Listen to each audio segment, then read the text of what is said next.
Tonight, F.T.P. presents True Tales of the Paranormal. These stories are based on actual events. Don't miss the chance to witness true horror.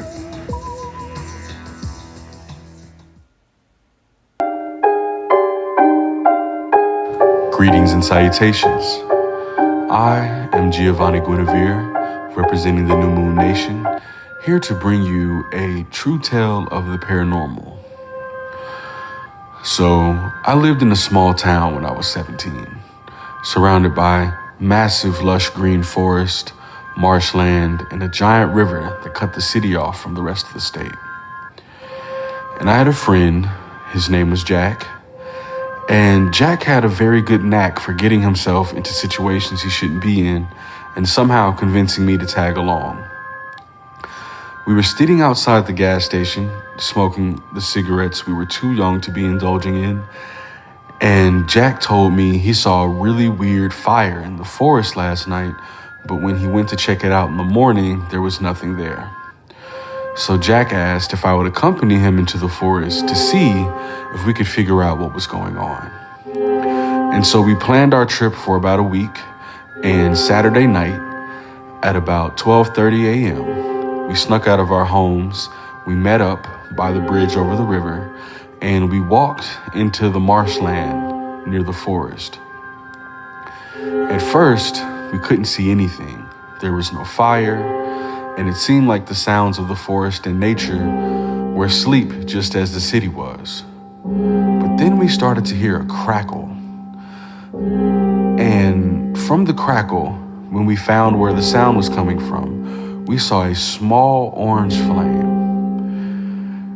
We stood with bated breaths and watched as the small flame erupted into a massive ember. And we quickly crept along the marshland to try to get a peek at what created this fire. As we approached, we saw 6 men in red cloaks, and there was one man in a black cloak with a mask of a goat face. The man with the goat face mask began to speak. Brothers of this secret world, we come together to liberate the souls of the damned. And as we bring forth our master, he shall show us the light in the darkness so that we can be prosperous. And all the men made a grunting sound in response. And the man in the black held before him a baby goat.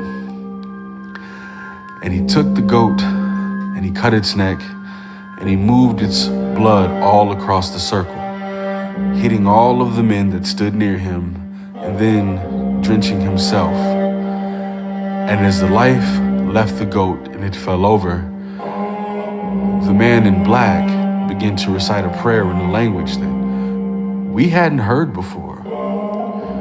But as he made his prayer, the flames became violent, and the goat stood back up and walked into the flame. And as the goat walked into the flame, we could see the face and the body of a man that was 7 feet tall, also communicating in this language. My friend almost let out a scream.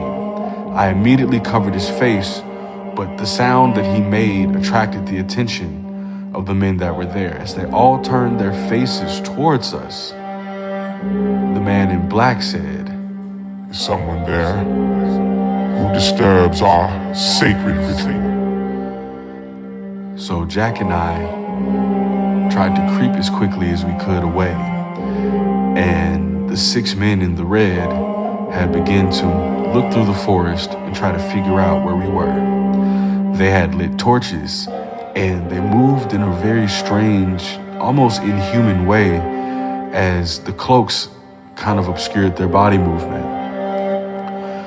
So Jack and I ended up hiding in a hole under a tree that fell, and they didn't find us. We didn't sleep the entire night, but we didn't move until sunrise.